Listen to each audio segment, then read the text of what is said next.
Black Billionaire stopped by security guards until the CEO arrives and shocks the whole lobby.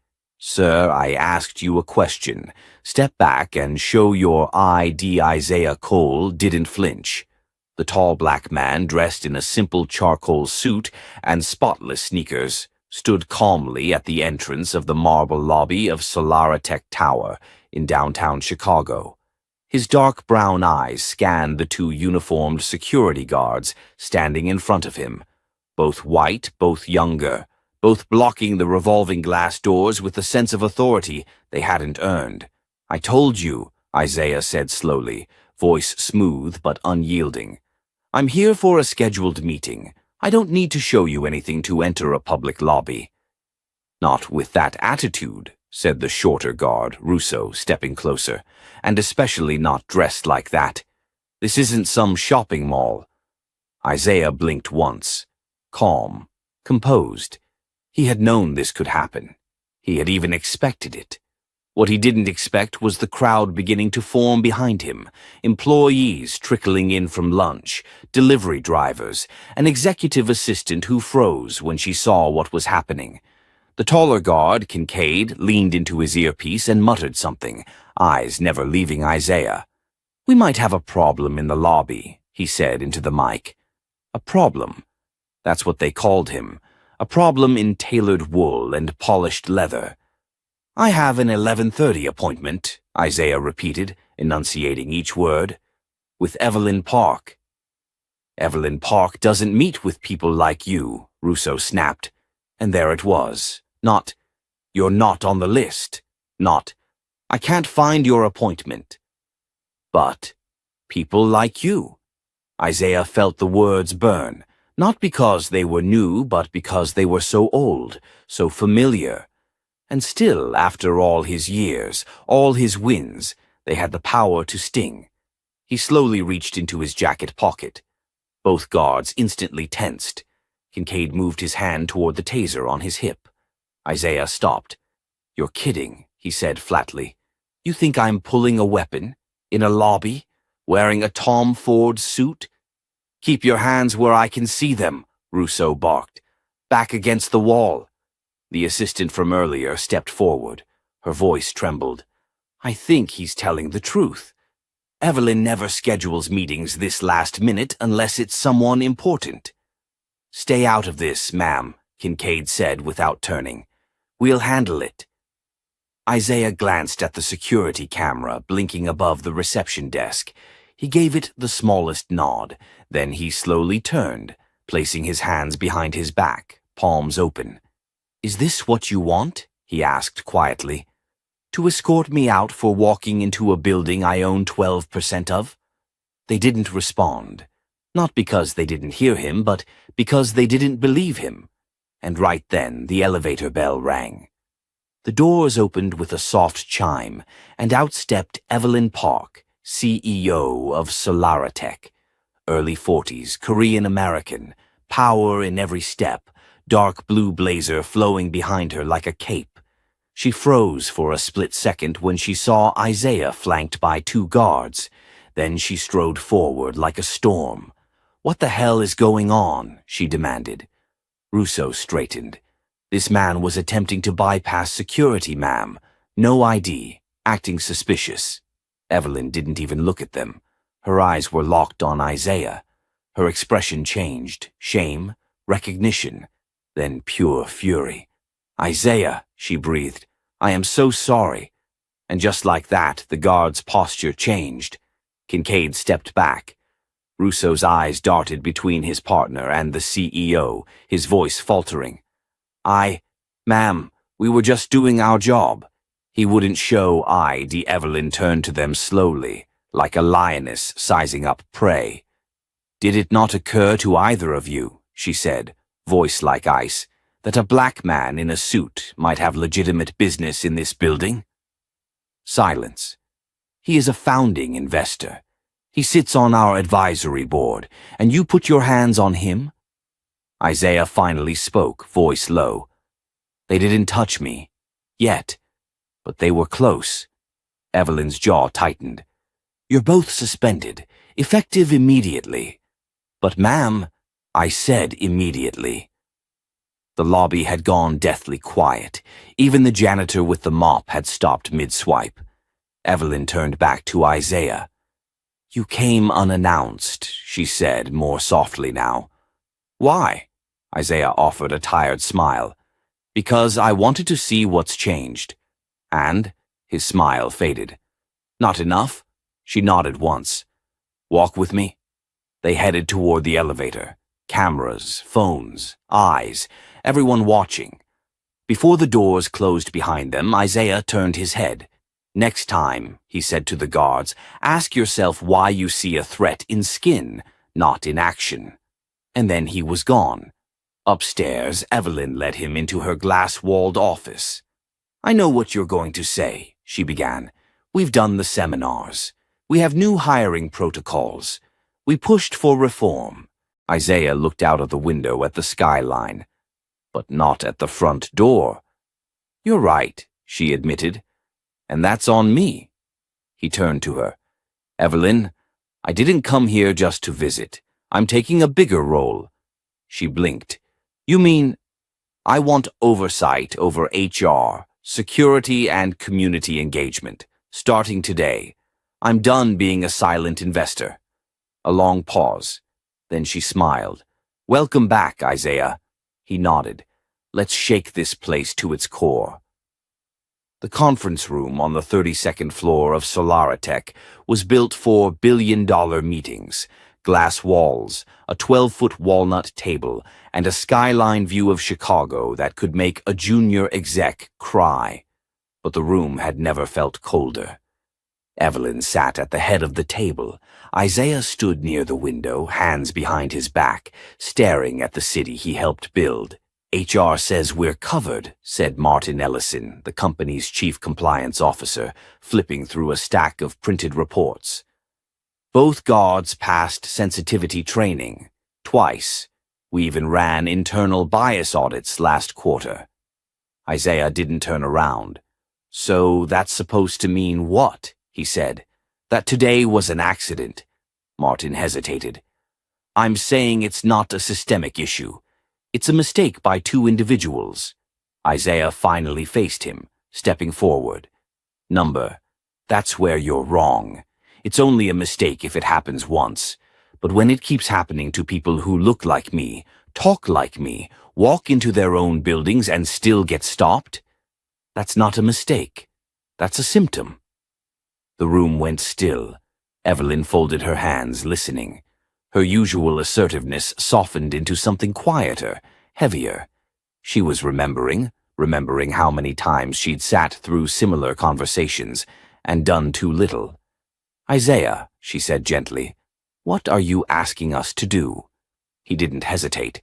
"I want full authority to launch an internal review, not just of security, but hiring, promotions, vendor contracts, everything. And I want real power, not symbolic." Martin opened his mouth, then closed it. Evelyn looked at him, then back at Isaiah. "Done." The decision shocked half the room. Martin leaned forward. "Wait. Evelyn, this sets a precedent." "It sets the right precedent," she said. Isaiah's expression didn't change. "And I want to start by interviewing the guards myself, off record." Martin blinked. "That's highly irregular." Isaiah looked him in the eye. "So was being profiled in my own building." Downstairs, in a small break room now doubling as a temporary HR space, Russo sat with crossed arms. His uniform had been replaced with a hoodie and jeans, but the defensiveness hadn't gone anywhere. "You're not going to sue, are you?" he asked as Isaiah entered. "Should I?" Russo shifted. "I mean, it's just people exaggerate things these days. It was a misunderstanding. You came in acting like you owned the place." Isaiah pulled out a chair. "That's because I do own part of the place." Russo scoffed but said nothing. "You know," Isaiah said calmly, "I grew up not too far from here, Englewood. Walked past buildings like this thinking I'd never get in. So yeah, when I finally do, I walk like I own it. Because I earned that walk. and it scares people who think power should look different. Russo looked away. That's not what this was. Then what was it? No answer. Isaiah leaned in. Do you know how many young black men you've probably stopped in the last year? How many of them didn't have a CEO stepping off an elevator to rescue them? Russo's eyes narrowed. I got a job to do. I follow protocol. Your protocol needs fixing. Upstairs again, Evelyn sat in her office, reviewing an anonymous email forwarded by the internal watchdog system. The subject line read, You might want to ask who else has been stopped. Attached was a spreadsheet, hundreds of entries, visitors flagged, most of them black or brown. Most of them never made it to their meetings. She stared at it for a long time before forwarding it to Isaiah. His reply came 2 minutes later. Let's blow this open. Later that afternoon, a whistleblower, an administrative assistant named Layla, who had worked in building security 2 years ago, came forward with even more information. Private messages between guards mocking visitors, calling them walk-ins from the hood or suspicious suits. Photos, chat logs, logs that had somehow never been sent to HR, and that was when the twist came. One name stood out in the chat logs, Chairman Douglas Greer, the board member who had always resisted Isaiah's increased involvement. The messages showed him encouraging the guards to be extra cautious around new money types and community hires. Isaiah stood at the large screen in Evelyn's office as the evidence scrolled. The room felt airless. Evelyn turned slowly. He was vetting security protocols directly. That's not even part of his role. Isaiah's jaw clenched. He knew exactly what he was doing. Martin burst into the room moments later. We just got a call from Greer's office. He's resigning. Effective immediately. No apology? Evelyn asked. Martin shook his head. Isaiah exhaled and walked to the window again. We're not done. Evelyn looked at him. What do you want to do next?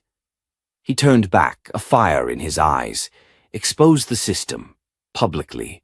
The press, the shareholders, the people inside this company who think they're safe behind their titles. No more covering up. No more quiet firings. Evelyn hesitated, then nodded. We go loud. And in that moment, Isaiah knew. This wasn't just about today. This was going to be war. A war against the quiet discrimination that dressed itself in business, casual and smiled at receptions. A war against every door that stayed closed until someone like him forced it open. And this time, he wouldn't be walking through it alone. The headline hit the business world like a thunderclap. Black billionaire demands corporate overhaul after security incident at Solara Tech headquarters. By noon, it was trending on every major platform. Morning news anchors dissected it. Panelists debated it. LinkedIn buzzed with long, performative think pieces. But none of it compared to the video Isaiah personally released that afternoon. It wasn't slick. No fancy lighting. Just Isaiah, standing in a simple office, his expression unreadable. My name is Isaiah Cole. I'm a partner and investor in Solara Tech. Yesterday, I was racially profiled by 2 security guards in the lobby of a company I help lead. But this story isn't just about me. It's about the dozens, maybe hundreds of others who walked into that lobby and never made it to their meetings. He paused. And it's about a board member who quietly encouraged it. The video ended with a promise. There would be a full investigation, and anyone responsible, no matter how powerful, would be held accountable. Within an hour, Evelyn's phone wouldn't stop ringing. Board members, shareholders, reporters. The lobby was no longer just a lobby. It had become a symbol, a line in the sand. Later that evening, Evelyn and Isaiah met privately at her home in Gold Coast. She poured 2 glasses of bourbon and handed him one. You just detonated a corporate nuke, she said quietly. Isaiah sipped. You still with me? Evelyn looked him in the eye. I'm in, all the way. But it's not just Greer. We've got rot in the foundation, and the board is scared. Half of them want to vote on removing you from the leadership council. Isaiah raised an eyebrow. Let them try. She shook her head. I'm not worried about your seat. I'm worried they'll offer up Rousseau and call it justice. Try to protect the institution while sacrificing pawns. Isaiah leaned back. Then we hit them again. He reached into his bag and pulled out a folder. Evelyn flipped it open, and her eyes widened. These are vendor contracts, he said. Greer funneled millions to a firm run by his brother-in-law. And look at the hiring pipeline data. 90% of tech apprentices last year were white, from the same 3 suburban colleges. You think that's a coincidence? Evelyn's jaw clenched. Number that's design. They hatched the next phase that night. By morning, a formal report was submitted to the Ethics and Oversight Committee, and Evelyn called a special board session. But before that could take place, something unexpected happened. A letter leaked. Anonymous. Written by a group of concerned Solara Tech employees. The content was explosive. It outlined incidents over the past 5 years, stories of people of color denied opportunities, pushed out quietly, or blocked from promotions. Dozens of signatures were redacted, but the truth was clear.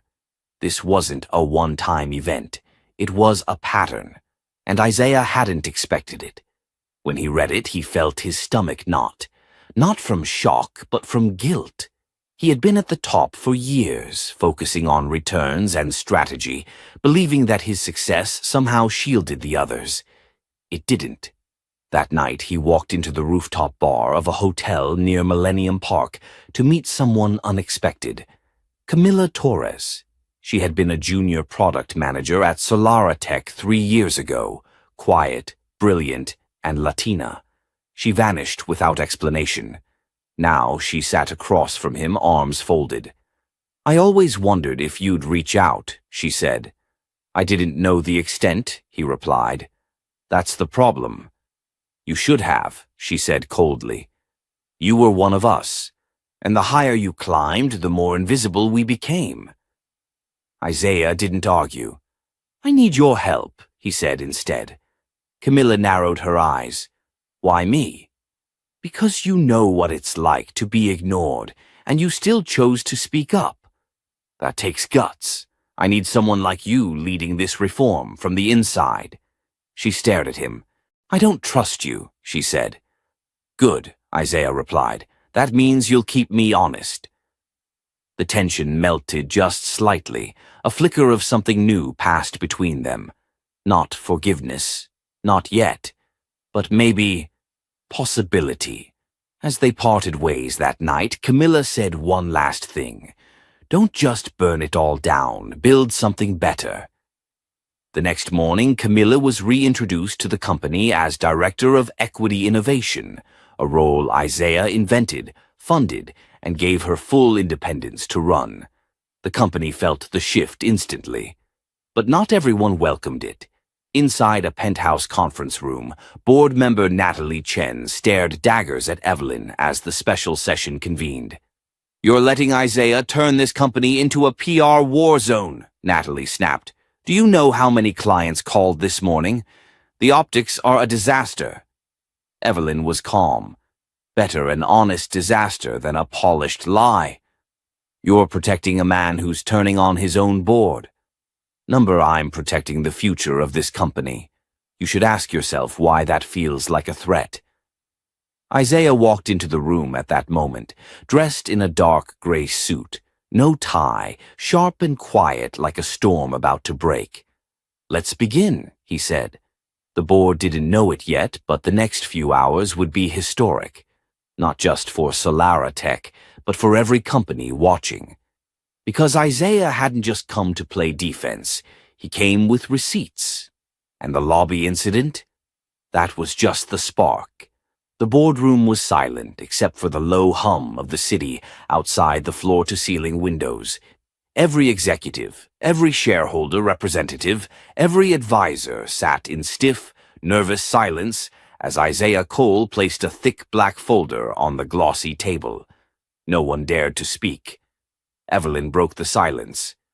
This meeting has been called under Article 6.2 of the Solaritech Charter, Emergency Internal Ethics Review. Isaiah glanced around the table, then locked eyes with Natalie Chen, whose fingers clutched her pearl necklace so tightly it looked like she might crush it. "You all know why we're here," he began, his voice level but firm. "But what you don't know is how deep this goes." He opened the folder and slid a stack of documents to the center. These are whistleblower statements. Verified, dated, time-stamped. They detail incidents of racial bias, gender-based discrimination, and retaliation. Not one, not 10, 43 cases, over 5 years, and nearly all of them were quietly buried. Whispers broke out.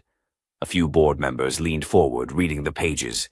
One of them, Andrew McHale, paled visibly. Isaiah continued, "Most of the names involved have either resigned or been promoted, including some in this room." Natalie stood abruptly. "This is absurd. These are anonymous claims. Anyone could have written them. This feels like a personal vendetta." Isaiah didn't flinch. "Vendetta? Number truth? Absolutely." He slid another document toward her. "This is a contract between Solaritech and Carver Development Solutions. That's your husband's firm, right?" Natalie's face went sheet white. Isaiah turned to the others. "Since 2018, we've funneled over $12 million to that firm with no competitive bidding. That's called self-dealing.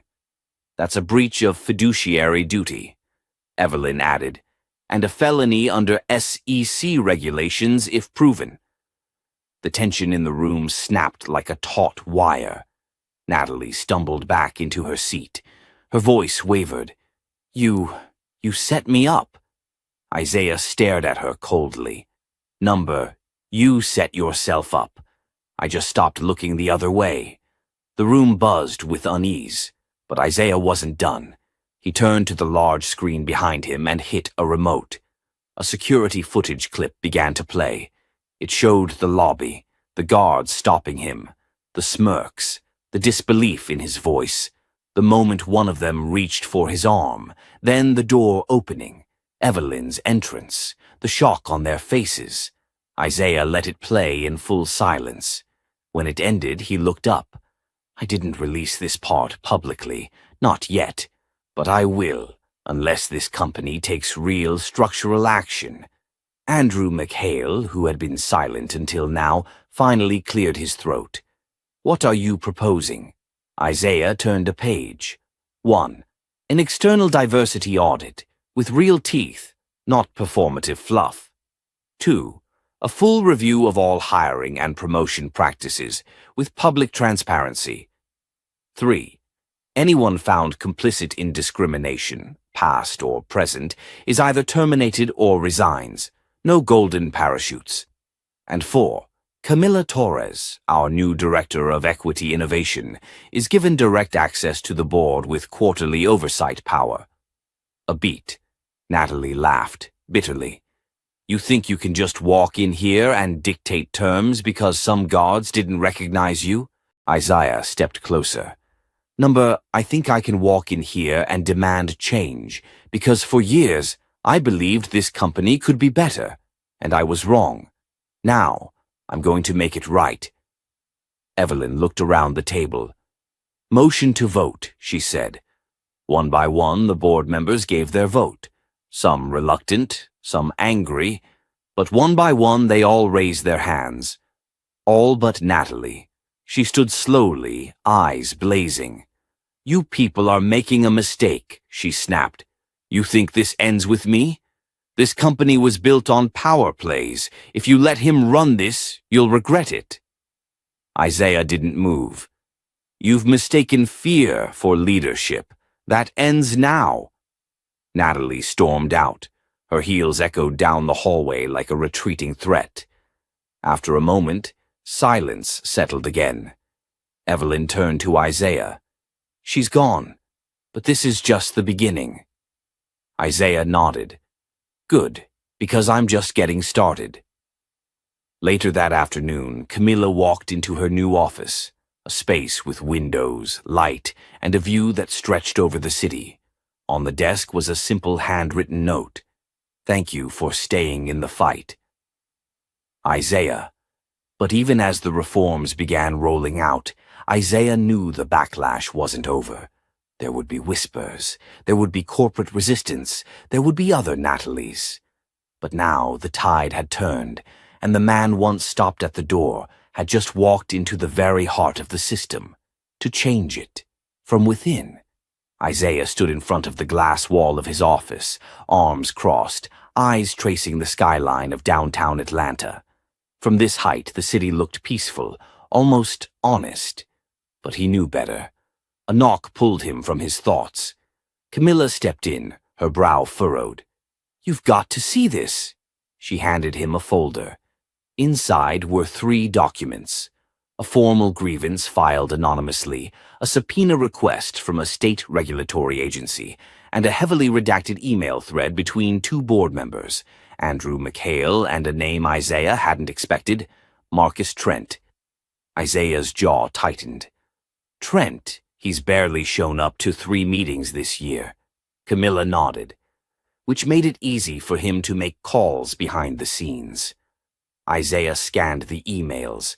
They painted a disturbing picture, allegations that Isaiah had manipulated financial data for personal gain. Completely fabricated, but dangerous enough to warrant an investigation. "They're trying to discredit me before the reforms lock in," he said. "They're scared," Camilla replied.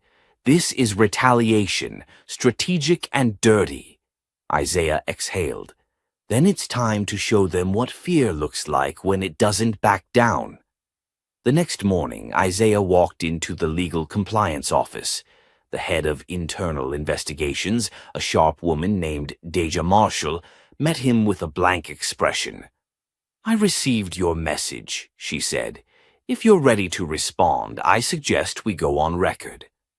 "I'm ready," Isaiah said, taking a seat.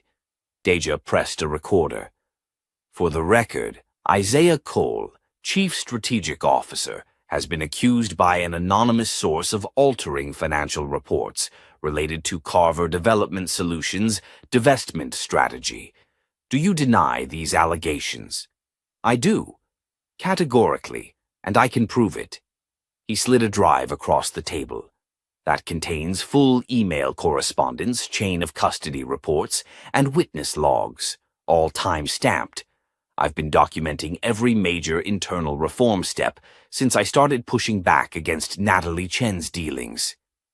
Deja took the drive without a word, but her eyes narrowed slightly.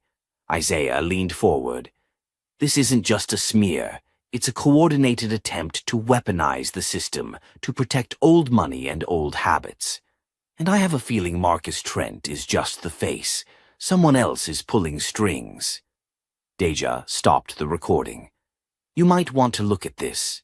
She handed him a sealed envelope.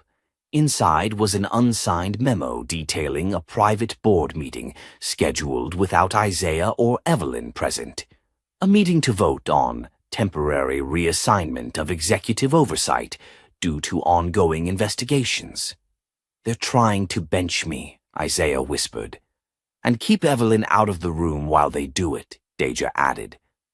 Isaiah stood. "Then we crashed that meeting." That evening, in a private executive lounge on the 45th floor, a half-dozen board members sat around a mahogany table, Andrew McHale at the head, Marcus Trent by his side. "Isaiah's destabilizing the company," Andrew said, voice low and firm. "He's forcing reforms that disrupt legacy relationships. Investors are nervous. It's time we restore order." One of the members, an older woman named Ruth Halpern, shifted uncomfortably. "Do we have actual evidence against him?" Marcus smirked. "Enough doubt to justify a pause in authority." The door opened. Everyone froze. Isaiah Cole walked in. Behind him, Evelyn Grant. "No one's pausing anything," Isaiah said. Andrew rose. "You're not authorized to be here." Evelyn stepped forward. "Actually, as acting CEO, I have full authority to attend any meeting involving executive oversight, and I also have an injunction signed 10 minutes ago by Judge Forrester, halting any vote related to disciplinary action until the internal review is complete." Isaiah tossed another folder on the table. "And here's a list of companies tied to Marcus's private firm, all with questionable contracts signed over the last 3 years. If this goes to court, the press won't focus on me." Andrew's voice turned hard. "You're playing with fire."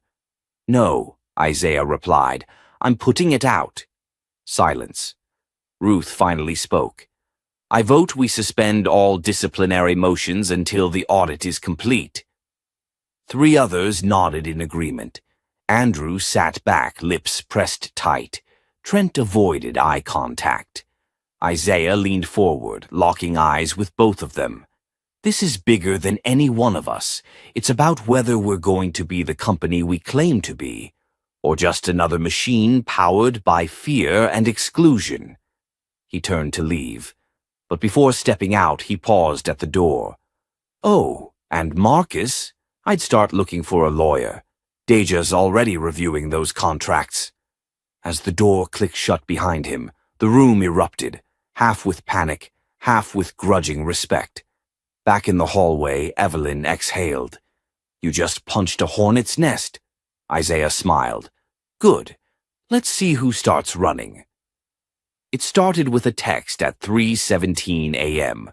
Unknown number. "They're bringing in the feds. Check your 6." Isaiah sat up in bed, the glow of his phone casting harsh shadows across his face. Camilla stirred beside him, but he was already on his feet, pulse accelerating. His mind raced through possibilities. The SECFBI? IRS? Who had the reach? He checked the message thread. No previous messages. No name. Just a ghost warning that could only mean one thing. Someone was escalating this beyond corporate warfare. By the time Isaiah reached his office that morning, the building buzzed with unease. The usual warmth was gone.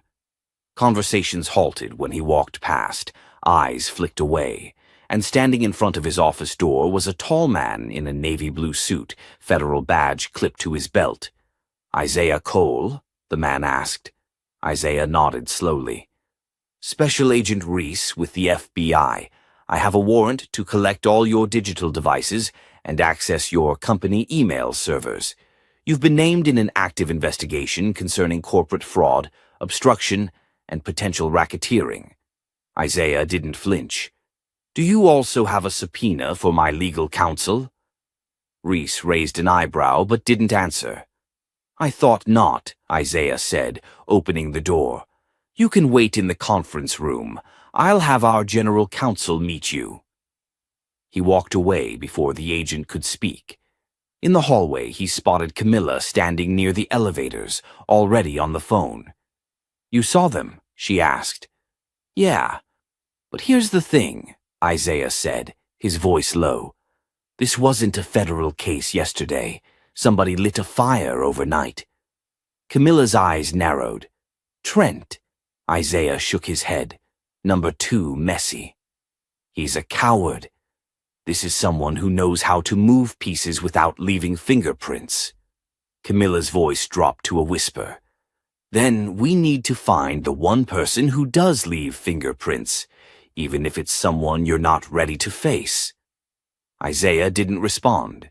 He already knew what she meant. That afternoon, Isaiah drove to the West End, a part of Atlanta where street signs were faded and loyalties were carved in concrete. He parked outside a small, graffitied laundromat and stepped into the humid air. Inside, an older black woman sat at a folding table, filing her nails. She looked up, smirked, and shook her head. "Well, look who finally remembered who taught him how to play chess with real money." "Hello, Auntie Loretta." Loretta Langford, Isaiah's mother's cousin, and once a high-ranking fixer for politicians who didn't want their names in headlines. She'd helped bury scandals and unearth just enough truth to keep men in power. "You're not here to visit," she said flatly. "You're here because someone just pulled your pants down in front of Washington." Isaiah sat across from her, elbows on the table. "I need to know who turned my internal reform into a federal indictment." Loretta didn't blink. "You're not the only one trying to clean house. Problem is the roaches bite back, loud and rich." She tossed a manila envelope across the table. Inside were 3 photographs. Andrew McHale shaking hands with a congressman, Marcus Trent entering a private meeting with DOJ representatives, and the third— Isaiah stared at it. "Natalie Chen." Loretta nodded. "She's not just protecting herself, she's cutting off anyone who could testify, including you." Isaiah's mouth went dry. Natalie, the former CEO, had stepped down quietly, too quietly. He'd assumed she was gone, but she was orchestrating everything from the shadows. Loretta leaned forward. "If you want to survive this, you need to flip the script, find what she wants to protect most, then pull the rug out." Isaiah stood, fire in his chest. "I need access to the Foundation files, the ones she buried before her resignation." Loretta cracked her knuckles. "Already on it, but you'll owe me." Isaiah nodded. "I always do." Back at the tower, Camilla was waiting. "You were right," she said as she handed him a tablet. "Buried in the Foundation's endowment files are dozens of shell donations, companies with no staff, no history, all tied to offshore accounts. But one name keeps coming up." She zoomed in on a name. Chamberlain West Consulting. Isaiah's stomach turned. "That's the firm she used to ghostwrite our old ESG reports," Camilla added. "They're also listed as a consulting partner on a major development in D.C., the same one under ethics review." "She's laundering influence through the Foundation," Isaiah muttered. Camilla looked up at him, serious.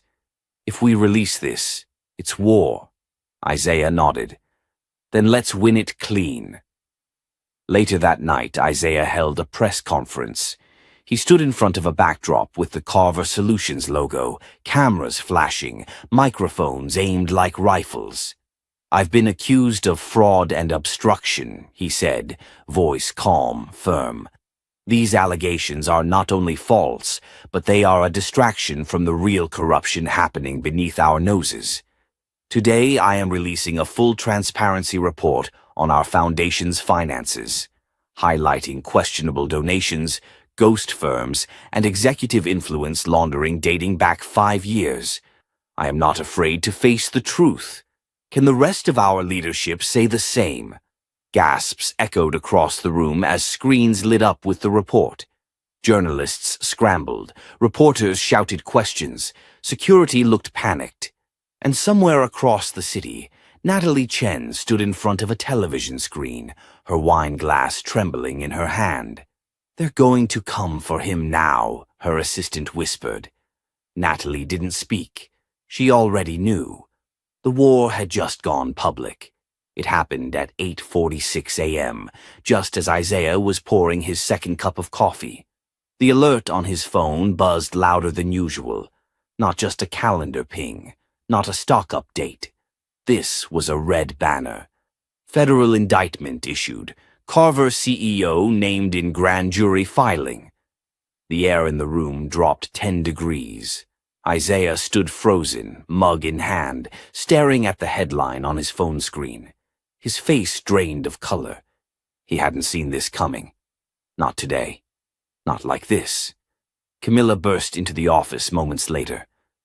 "They moved faster than we expected," she said breathlessly. "Natalie didn't wait for the fallout. She pushed the DOJ to file early." Isaiah nodded slowly. "It's a trap. They want to corner me before the documents we leaked make it through the media cycle."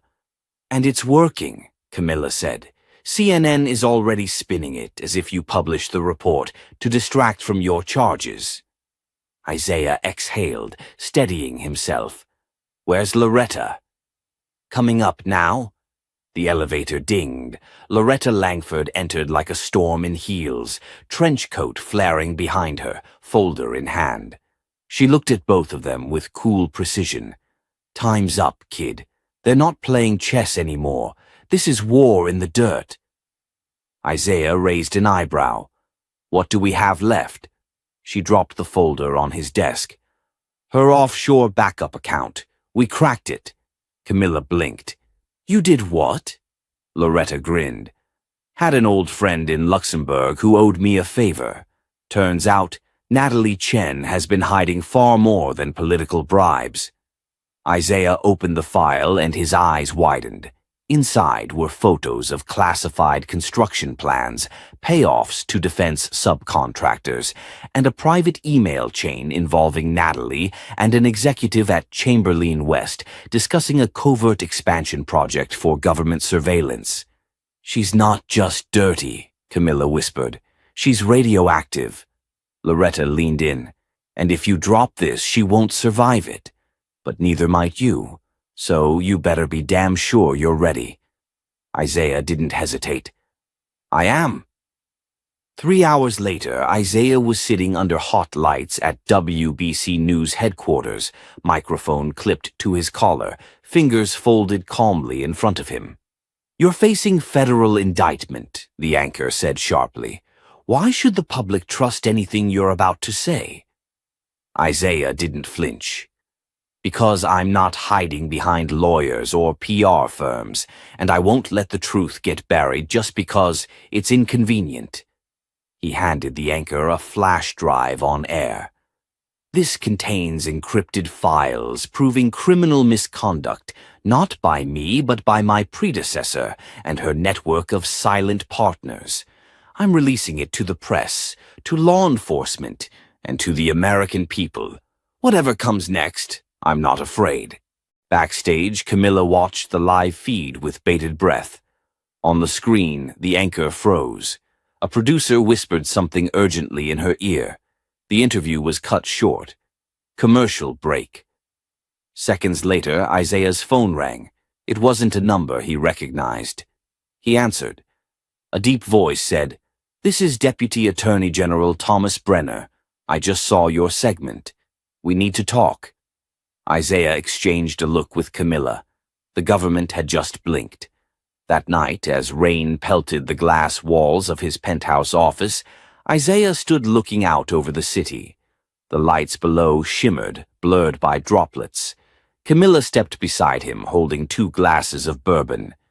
You just got word. The DOJ is pausing the indictment until they can review your evidence. Isaiah took the glass but didn't speak. You should feel relieved, she said. He turned to her slowly. I don't. Not yet. Natalie's not done. And she wasn't, because just then Camilla's phone buzzed again. She picked it up, frowning. It's a video message. From Trent. She pressed play. On the screen was Marcus Trent, the former board member Isaiah had humiliated weeks earlier.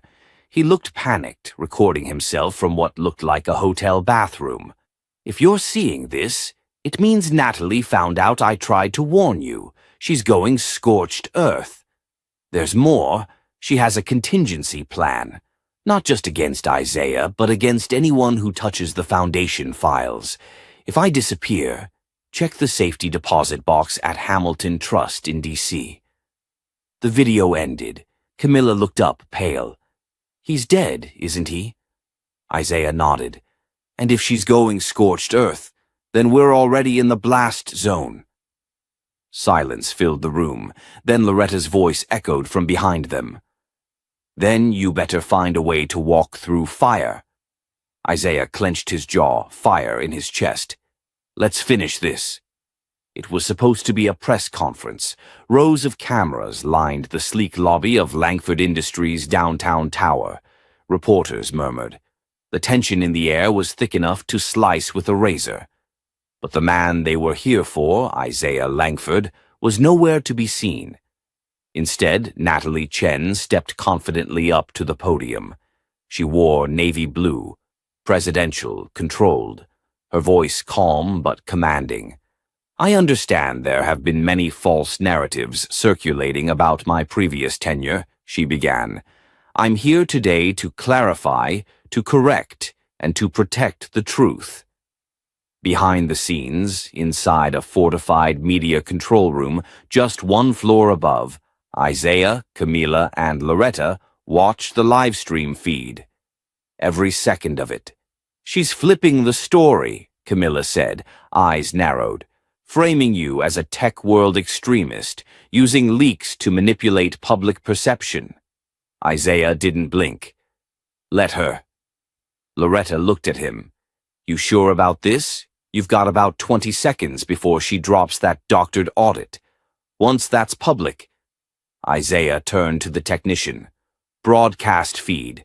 Cut to our override. Now. The screen behind Natalie flickered. Static buzzed. The crowd murmured. Then it began. A video feed filled the giant screen. Real emails, confidential contracts, bank transfers, all traced back to Chen and her off-books deals. But that wasn't the twist. A voice began speaking. Not Isaiah's. It was Trent's. The man everyone assumed was dead. Hello. If you're watching this, it means I've gone into protective custody. Natalie Chen tried to silence me, but I left behind every receipt. I was part of it once, but I couldn't stomach how far she went. The blackmail, the surveillance, the bribes. I'm not the hero here, but Isaiah Langford is not your enemy. Gasps rippled through the press room. Cameras spun toward Natalie. She went pale. No, she muttered. No, that footage was sealed. Back upstairs, Camilla whispered, How did you get that video? Isaiah smiled faintly. Let's just say Loretta still has a few old friends in federal security clearance. Loretta raised her coffee cup. Bless the NSA. Back in the lobby, Natalie was unraveling. She reached for the microphone, but the murmurs turned to shouting. Is it true you diverted emergency funds from the Langford Foundation? What about the offshore accounts in Zurich? Did you order the shutdown on whistleblowers? She backed away, breath ragged. And then, poetically, finally, security approached her. The same guards who had once stopped Isaiah without a second thought. Natalie Chen, one of them said, You're under arrest. Federal warrant. The look on her face was part shock, part rage, but the moment had passed. She was no longer in control. The next day, Isaiah stood outside the courthouse. No entourage, no cameras, just him, in a charcoal suit, hands in his pockets, breathing in the cold morning air. Camilla walked up beside him. It's over, she said softly. You did it. Isaiah shook his head. It's never really over. But maybe now we can start again, with transparency, with accountability. You think people will believe in that? She asked. He looked at her. I don't need them to believe in me. I need them to believe in something better. A pause. Then she smiled. The board reinstated your full authority. You're back in the seat. He smirked. Let's do something good with it, this time. 2 weeks later, Langford Industries launched a new initiative. Public financial audits, fully transparent to donors and stakeholders. Employee-owned equity plans. Scholarships in underserved neighborhoods, named after whistleblowers who never made headlines. Isaiah didn't take interviews. He let the actions speak louder. And when one reporter finally caught up with him at a school opening in Baltimore and asked, What would you say to the guards who stopped you in your own lobby all those months ago? He paused, then said simply, I'd thank them. Because sometimes it takes getting stopped cold to realize how far you've come. This story is a reminder that power without integrity collapses. That courage can come in quiet decisions, not just bold speeches. and that the truth, no matter how buried, always finds its way to the surface. If you believe in stories that hold people accountable, that shine a light where others fear to look, then stay with us. Subscribe, share, be part of the voices that refuse to stay unheard.